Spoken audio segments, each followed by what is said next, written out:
ഞാൻ ഒരു സ്ഥലത്ത് പോയി, എനിക്ക് പല സ്ഥലത്തേക്കും പോകേണ്ടി വരുന്നുണ്ട് ഇപ്പോൾ.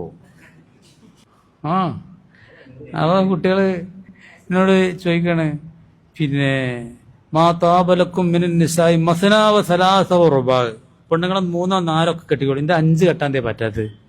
ഞാൻ അവരോട് പറഞ്ഞ പറയുക, നമ്മൾ സമീനാവാത്തതിനാണ് നമ്മൾ ഉത്തരവാക്യം. അല്ല പറയാ, അത് പിന്നെ ചോദ്യം ചെയ്ത് നിൽക്കണ്ട. അതിന്റെ ലോജിക്ക് നമുക്ക് മനസ്സിലാവട്ടെ. ആവാതിരിക്കും, ചിലതിന്റെ ലോജിക്ക് മനസ്സിലാവും, ചിലത് മനസ്സിലാവില്ല. ഹുക്കുമ്പോൾ 2 ആയിട്ടുണ്ട്, തഅബ്ബുദി ഉണ്ട്. അത് നമ്മൾ ചെയ്യുക. എന്താണ് ഇതിന്റെ കാരണം നമുക്ക് അറിയില്ല, അറിയേണ്ടതുമില്ല. അങ്ങനൊക്കെ ഉണ്ടെന്ന് മനസ്സിലാക്കിച്ചോളൂ. എല്ലാത്തിനും യുക്തി ചോദിക്കാൻ നിൽക്കണ്ട. സമീനോ ഉഫ്രാനക്ക, ഇതെല്ലാം നമ്മൾ അമൻ റസൂൽ തന്നെ ഞങ്ങൾ കേട്ടു, അനുസരിച്ചു. എന്തുകൊണ്ട് അള്ളാഹുത്തിൽ അങ്ങനെ പറഞ്ഞു എന്നുള്ളത് ചിലത് നമുക്ക് തിരിഞ്ഞേക്കാം. അള്ളാഹുത്തിലെ വലിയ ഹക്കീമാണ്.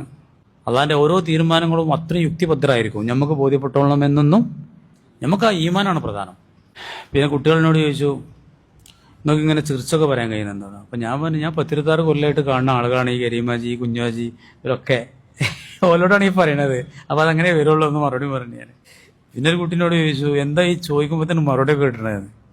ഞാൻ പറഞ്ഞു, അതിനിപ്പോൾ എന്താ, ഏത് കിതാബാ നോക്കണ്ടല്ലോ? ഞാൻ പറഞ്ഞു, അത് കിതാബൊന്നുമല്ല, അതൊരു ഉസ്താമാരൊക്കെ കുരുത്താണെന്ന് എനിക്ക് തോന്നുന്നത് തന്നെ. ഒരു കുരുത്താണ് ചിലതൊക്കെ. ചിലതൊക്കെ ചിലപ്പോൾ ചോദ്യമൊക്കെ വലിയ ചോദ്യം, നമ്മൾ ചിലപ്പോൾ തലേന്ന് നോക്കി വെച്ച ചോദ്യം ഒത്തിരി വരികയാണതേ. അപ്പൊ ഈ മറുപടി വെക്കുമ്പോ എന്താ പോയി ഇവന്റെ അറിവെന്നൊക്കെ ചിലവര് അങ്ങനെ ചിന്തിക്കും. ഒരു കുരുത്താണ് സ്വഭാവം. ഞാനിങ്ങനെ അവർക്ക് മറുപടി തന്നതാണ്.